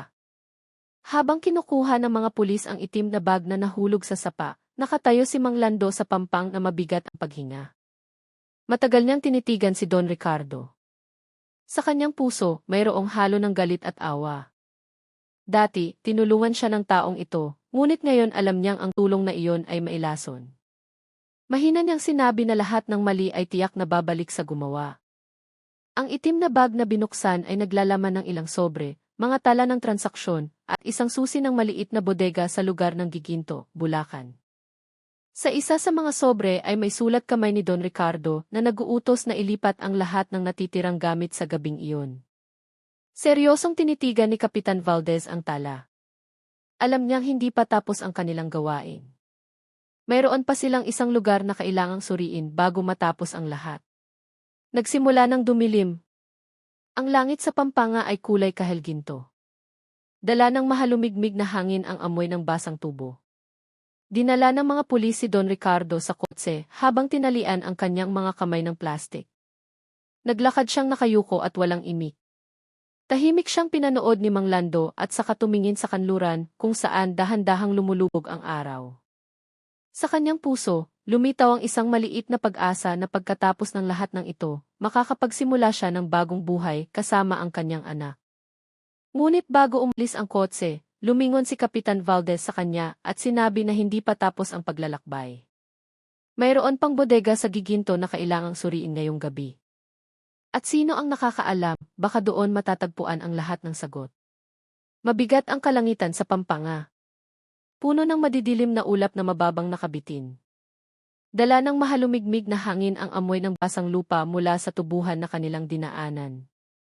Dahan-dahang umandar si Kapitan Valdez at ang kanyang team patungo sa kanluran, sinusundan ang maliit na mapa na natagpuan sa bag ni Don Ricardo. Sa likurang upuan ng kotse, tahimik na nakaupo si Mang Lando na may malungkot na mukha. Sa tabi niya, nakayuko si Don Ricardo na may nakataling mga kamay. Walang nagsasalita, tanging ang tunog ng makina ng kotse at ang ugong ng ulan na nagsimulang bumuhos ng mahina. Ayon sa tala sa sobre, ang bodega na kanilang pupuntahan ay nasa lugar ng Giginto, malapit sa hangganan ng Maynila. Ang lugar na iyon ay dating pag-aari ng isang kumpanya ng pangisdaan na matagal nang nagsara. Ngunit mula sa huling tala ng transaksyon, tila ang lokasyon ay ginagamit na ngayong imbakan ng mga kemikal bago ipadala sa maliliit na palengke sa paligid ng Bulacan at Metro Manila.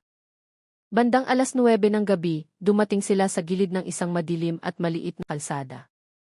Sa kanang bahagi ng daan, nakita ang isang malaking gusali na may dingding na yero. Patay ang ilaw nito. Tanging ang sinag ng buwan ang kumikinang sa bubong nito. Sumenya si Kapitan Valdez sa mga pulis na patayin ang sasakyan at maglakad. Dahan-dahan silang lumakad, tinatawid ang mga sanaw ng tubig na sumasalamin sa mahinang ilaw ng flashlight. Nang itinulak ang pinto ng bodega, narinig ang isang mahabang kalansing. Agad na sumingaw ang amoy ng kemikal. Sa loob ng silid, nakita ang mga maalikabok na estanteng kahoy, mga nakasarang kahon at ilang malalaking drum.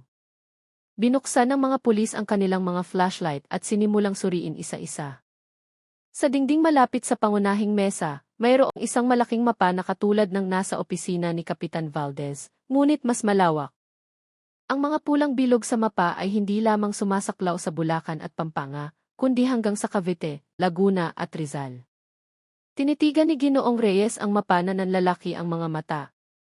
Hindi niya akalain na ganito kalaki ang network. Bawat tradisyonal na palengke sa gitnang Luzon ay konektado sa pamamagitan ng ruta ng paghahatid ng isda. Sa gilid ng mesa, natagpuan ni Kapitan Valdez ang isang makapal na kwaderno. Nakasulat dito ang isang listahan ng mga pangalan ng tindero, code ng lugar, at dami ng paghahatid bawat buwan. Maraming pangalan ang kilala na sa palengke.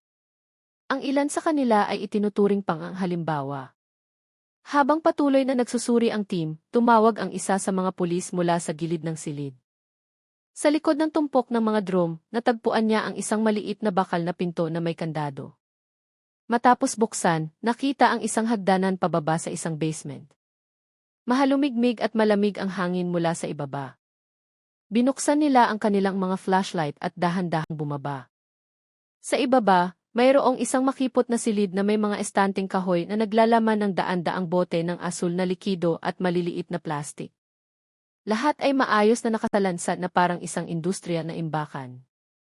Sa isa sa mga mesa, natagpuan ang ilang dokumento na may logo ng isang dayuhang kumpanya na hindi na nag-ooperate. Mayroon ding isang sulat ng paghahatid na may parehong inisyal, GC, na ngayon ay alam na nilang Don Ricardo. Ngunit sa sulok ng isa pang dokumento may ibang pirma. Malinaw na nakasulat ang pangalan, E.C. Morales. Natahimik si Kapitan Valdez. Matagal niyang tinitigan ang pirma at saka lumingon kay Don Ricardo na nasa ilalim pa rin ang pagbabantay ng pulis. Sa mabigat na boses, nagtanong siya, sino si E.C. Morales? Blanko ang tingin ni Don Ricardo sa sahig. Mahina siyang nagsabi na si E.C. Morales ang nagsimula ng lahat ng ito. Isang dating siyentipiko sa pangisdaan mula sa isang universidad na dating nagtrabaho para sa gobyerno. Matapos itigil ang kanyang proyekto dahil mapanganib ang kanyang mga pansubok na sangkap, ipinagpatuloy niya ang pananaliksik ng palihim. Ayon sa kanyang pag-amin, si E.C. Morales ang gumawa ng formula ng asul na likido para pabilisin ang paglaki ng isda. Nang ipinagbawal ang resulta dahil sa lason, naghanap siya ng paraan upang maibenta pa rin ito. Kaya't binuo ang isang network ng distribusyon sa pamamagitan ng maliliit na tindero, isa na rito si Don Ricardo.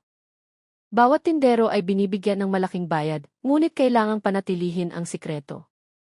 Ang paliwanag na iyon ay nagpatahimik sa silid. Napagtanto ni Kapitan Valdez na ang kasong ito ay mas malalim kaysa sa kanilang inaakala. Sa likod ng maliliit na tindero, mayroong isang malaking utak na malaya pa. Tinitigan niya ang mga tala sa kanyang kamay at sinabi sa matigas na tono na hindi pa tapos ang paghahanap. Kailangan nilang mahanap si E.C. Morales bago pa kumalat ng mas malawak ang mapanganib na sangkap. Nang makolekta na ang lahat ng ebidensya, lumabas sila sa bodega. Umuulan pa rin ng mahina, sumasalamin ang ilaw ng mga lampara sa mga sanaw ng lupa. Sa malayo, maririnig ang tunog ng mga kuliglig mula sa direksyon ng palayan. Tumingin si Kapitan Valdez sa madilim na langit habang malalim na nag-iisip. Alam niyang ang isang taong tulad ni E.C. Morales ay hindi mananahimik. Tiyak na mayroon pang ibang lugar na inihanda para itago ang natitirang sangkap at mga tala ng pananaliksik. Nakatayo si Mang Lando malapit sa kotse, tinitigan ang lumang bodega na may malungkot na mukha. Mahina niyang sinabi na lahat ng kanyang ginawa ay maliit na bahagi lamang pala ng isang malaking plano. Nakaramdam siya ng pagkakasala, ngunit guminhawa rin dahil nagsisimula ng mabunyag ang katotohanan. Tinapik siya ni Kapitan Valdez sa balikat at sinabi na ang pagkakamali ay maaari pang itama, basta't handang harapin ito. Nang gabing iyon, umalis sila sa giginto na may halo-halong damdamin. Sa likod nila, ang lumang bodega ay tahimik na nakatayo sa gitna ng hamog, nag-iingat na natitirang amoy ng kemikal at isang lihim na kalahati pa lamang nabubunyag. Samantala sa loob ng kotse, binuksan ni Kapitan Valdez ang mapa at itinuro ang isang punto sa hilagang kanluran. Sinabi niya sa kalmadong boses na doon, sa Plaridel, marahil ay matatagpuan nila ang wakas ng mahabang paglalakbay na ito. Kinabukasan ng umaga, kasisikat pa lamang ng araw sa mga bubong ng bahay sa Bulacan nang maghanda si Kapitan Valdez na pumunta sa Plaridel. Malamig pa ang hangin at manipis na hamog ang nakabitin sa ibabaw ng basang palayan mula sa ulan kagabi. Nagliliparan ang maliliit na ibon sa pagitan ng mga lunti ang palay. Sa loob ng sasakyan ng pulis, tahimik ang kapaligiran. Nakaupo si Ginoong Reyes sa harap, habang sa likod ay may 2 pulis at si Mang Lando na mas kalmado na ngayon. Tinitingnan ni Kapitan Valdez ang malaking mapa sa kanyang kamay.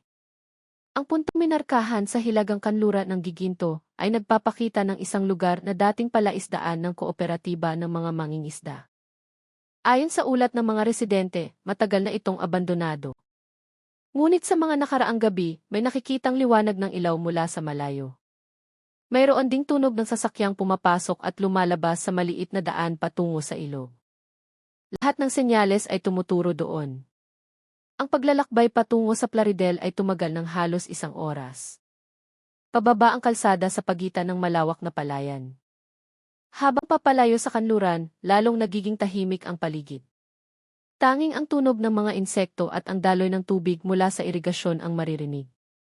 Nang dumating sila sa gilid ng isang mababang daan na lupa, nakita sa malayo ang isang lumang gusali sa gitna ng isang lugar na may mga palaisdaan.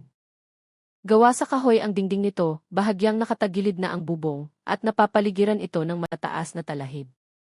Inutusan ni Kapitan Valdez na iparada ang sasakyan sa malayo.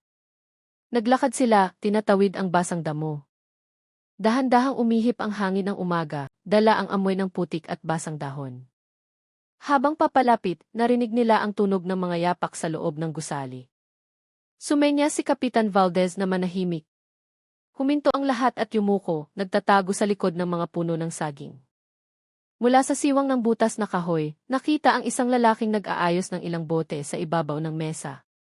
Mukha siyang nasa katanghaliang gulang, may puti na ang buhok, at may suot na guwantes na goma.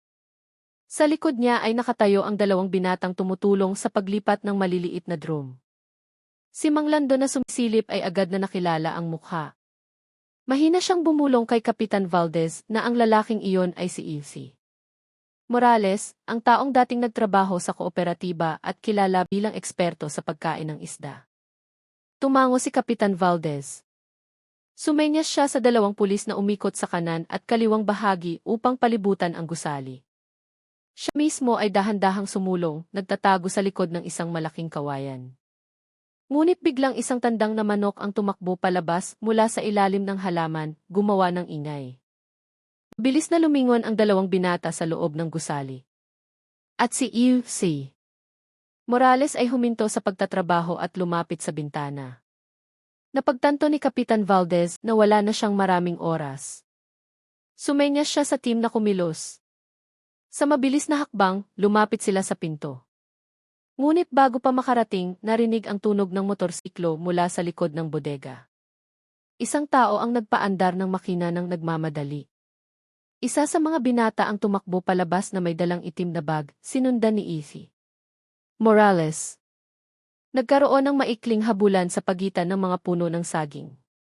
Mahirap ang kanilang mga hakbang dahil sa madulas na lupa. Tumakbo si Ilse Morales patungo sa isang maliit na sapa sa likod ng lugar ng palaisdaan. Hinabol siya ni Kapitan Valdez mula sa kanan habang ang 2 pulis ay humarang sa daan mula sa kaliwa.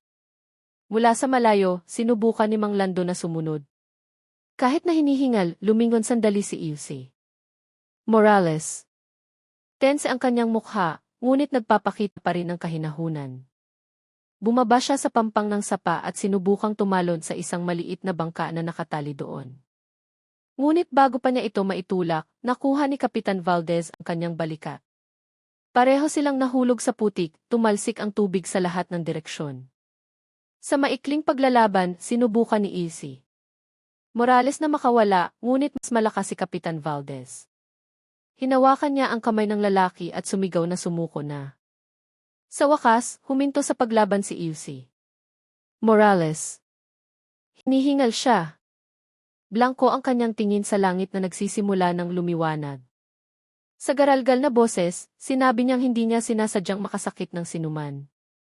Ayon sa kanya, ang formula ng asul na likido na ginawa niya dati ay para lamang sa pananaliksik upang mas mabilis na makaani ang mga mangingisda. Ngunit matapos magsara ang kooperatiba at mawalan siya ng trabaho, ibinenta niya ang sangkap sa palengke upang mabuhay. Hindi niya akalain na makakasama ito sa tubig at magdudulot ng malaking problema. Nakinig si Kapitan Valdez na may matigas na mukha. Alam niyang bahagi ng mga salitang iyon ay maaaring totoo, ngunit ang pagkakamali ay kailangan pa ring panagutan. Mahina niyang sinabi na ang agham na walang moralidad ay magdudulot lamang ng pinsala. Yumuko si Ilse Morales at sumuko ng walang paglaban. Habang sinusuri ng ibang pulis ang gusali, natagpuan nila ang iba't ibang tala at kagamitang kemikal. Mayroon ding isang lumang computer na may file na naglalaman ng datos ng distribusyon sa iba't ibang lugar. Lahat ay naging matibay na ebidensya na ang network na ito ay sistematikong pinamamahalaan. Sa isa sa mga drawer, natagpuan ang isang lumang larawan ng tatlong lalaking nakatayo sa harap ng isang palaisdaan. Malinaw ang kanilang mga mukha. Si Ilse Morales sa gitna, si Don Ricardo sa kanan, at si Mang Lando sa kaliwa. Ang larawan ay kinuha maraming taon na ang nakalipas noong nagtatrabaho pa sila sa kooperatiba. Nakita ni Mang Lando ang larawan at halos hindi mapigilan ang pagluha.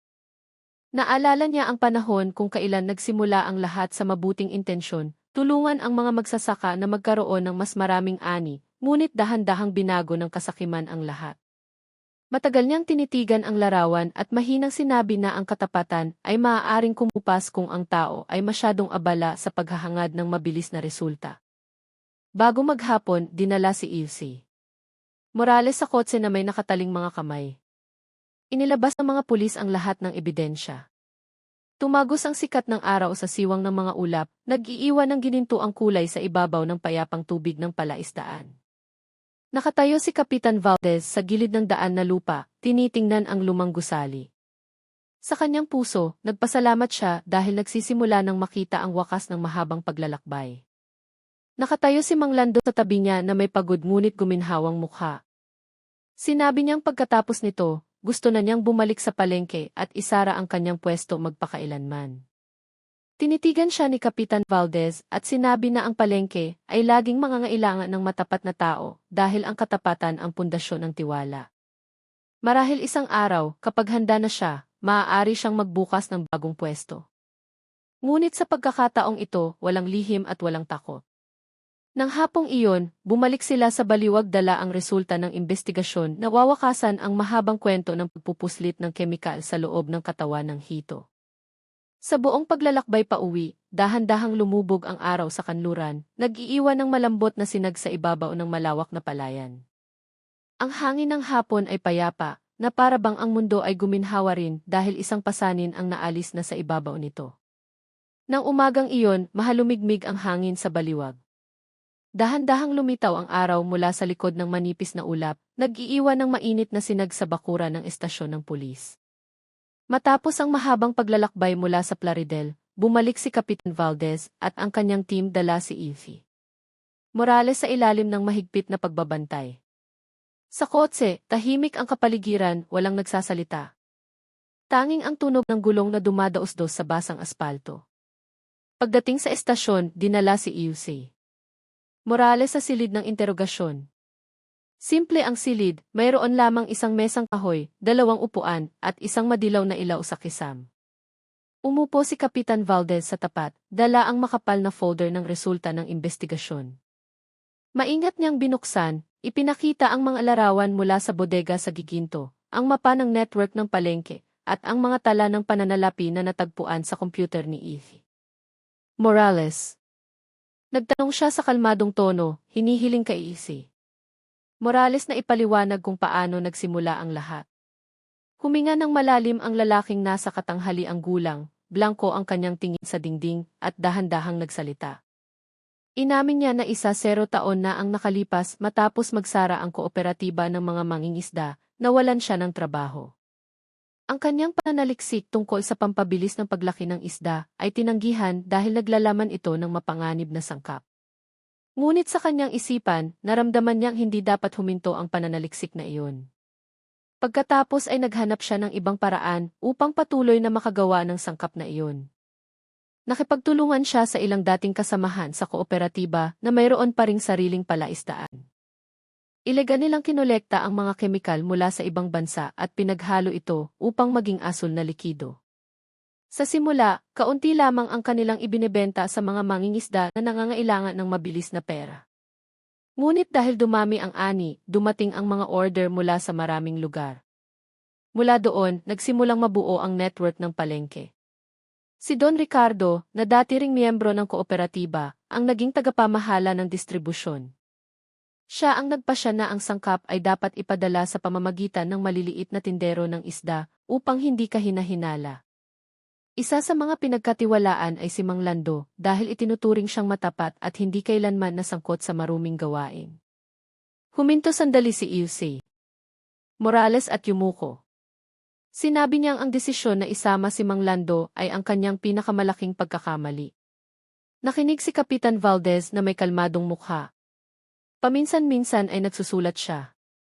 Nagtanong siya kung bakit ipinagpatuloy ni Ilse Morales ang pagbebenta kahit alam niyang mapanganib ang sangkap. Sumagot si Ilse Morales na sa simula ay gusto lamang niyang patunayan na matagumpay ang kanyang natuklasan. Ngunit nang dumating ang pera, tinakpan ng kanyang ambisyon ang kanyang tamang pag-iisip. Naramdaman niyang muli siyang iginagalang, itinuturing na matalino at kapaki-pakinabang. Ngunit ang kanyang ginawa ay nagdulot lamang ng pinsala sa kapaligiran. Pagkatapos ng pag-amin, humingi ng pahintulot si Kapitan Valdez na lumabas sandali. Naglakad siya patungo sa kabilang silid kung saan naghihintay si Mang Lando para magbigay ng karagdagang pahayag. Nang magkaharap sila, naging emosyonal ang sitwasyon. Yumuko ng malalim si Mang Lando, sinabing ang lahat ng nangyari ay dahil din sa kanyang kasakiman. Inamin niyang nagkasala siya dahil pinili niyang manahimik para sa pera at pangangailangan ng kanyang anak. Tinitigan siya ni Kapitan Valdez na may tingin na hindi lamang matigas, kundi puno rin ng empatya. Sinabi niyang ang katapatan ay minsan dumarating ng huli. Ngunit mas mabuti ng huli kaysa hindi kailanman. Iminungkahi niya na magsalita si Mang Lando sa korte ng buong katapatan. Iyon ang tanging paraan upang maibalik ang kanyang mabuting pangalan sa mata ng mga taga-palengke. Ilang araw pagkatapos, sinimulan ng iproseso ang kaso sa batas. Kumalat ang balita tungkol sa pagpupuslit ng kemikal sa loob ng hito sa lokal na media. Maraming tao ang nagulat nang malaman na ang kanilang tradisyonal na palengke ay naging lihim na ruta ng isang malaking network. Ngunit sa kabilang banda, nagsimula ring maunawaan ng komunidad na sa likod ng malaking pagkakamali ay may mga maliliit na tao na naligaw dahil sa sitwasyon. Ang unang paglilitis ay ginanap sa Regional Trial Court ng Bulacan. Puno ang silid ng mga mamamahayag at residente na gustong manood. Nakaupo si Ilse Morales sa upuan ng akusado na may kalmado ngunit pagod na mukha.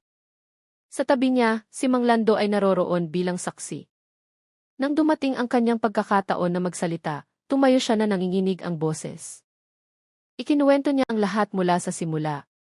Kung paano siya dating naniwala kina Don Ricardo at Ilse Morales. Kung paano niya itinago ang mga plastic bag sa ilalim ng kanyang pwesto. At kung paano lumago ang kanyang takot araw-araw. Tinapos niya ang kanyang testimonya sa isang simpleng pangungusap na nagpatahimik sa marami. Sinabi niyang ang pinakamalaking pagkakamali ng tao ay hindi kapag siya ay nadulas, kundi kapag pinili niyang magtago sa katotohanan. Ang pangungusap na iyon ay nagpatahimik sa korte ng ilang sandali. Sa huli, nagpasya ang hukom ng magkaibang hatol para sa bawat akusado.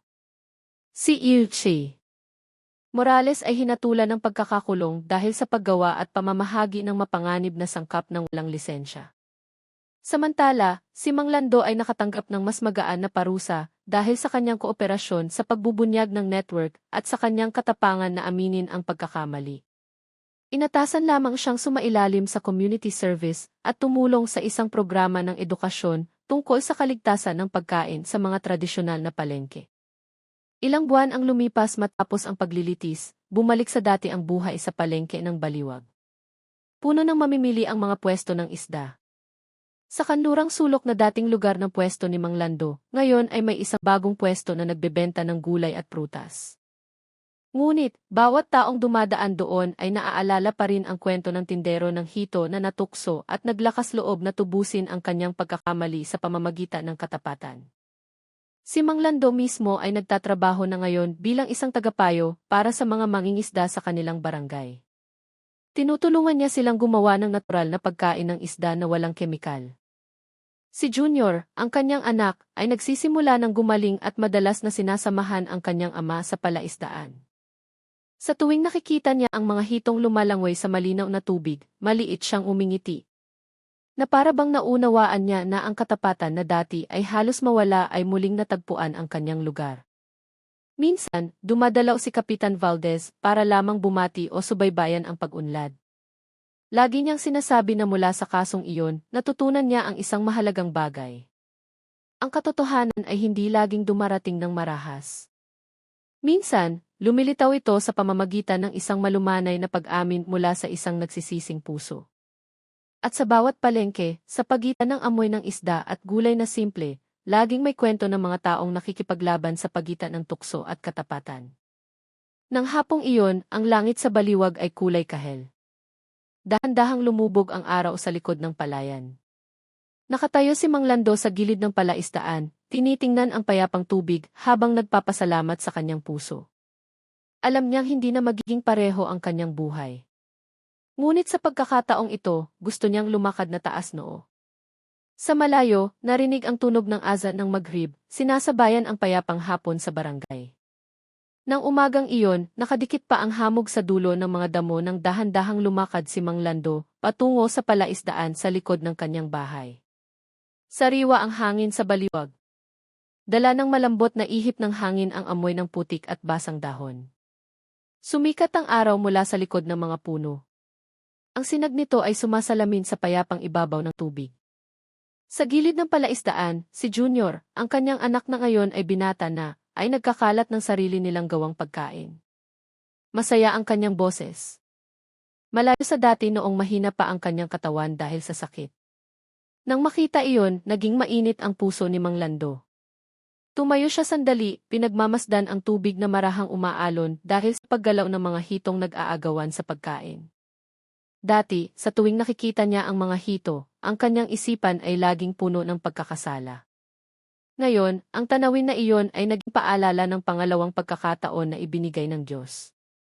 Ilang buwan matapos ang paglilitis, nagbago nga ang kanyang buhay. Hindi na siya nagtitinda sa palengke, ngunit nagtatrabaho kasama ang lokal na Bureau of Fisheries bilang isang gabay para sa maliliit na mangingisda. Simple ang kanyang gawain, turuan sila kung paano gumawa ng natural na pagkain mula sa mga sangkap na ligtas at mura. Bawat linggo, umiikot siya sa mga barangay dala ang mga simpleng kagamitan sa kanyang lumang motorsiklo. Sa bawat lugar na kanyang pinupuntahan, sinalubong siya ng mga tao na may mainit na ngiti. Isang umaga sa barangay Punduhan, tinuturuan niya ang isang grupo ng mga batang mangingisda kung paano gumawa ng pinaghalong pagkain mula sa dahon ng ipil-ipil at dara. Matyaga siyang nagpakita.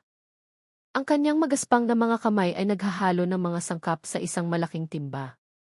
Nang tumawa ang mga magsasaka dahil sa amoy ng resulta, nakitawa rin siya.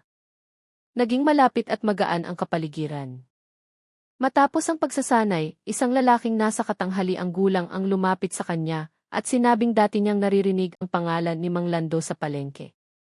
Inamin ng lalaki na humanga siya dahil ngayon ay nakabangon si Mang Lando at tumutulong sa iba. Umiti lamang si Mang Lando.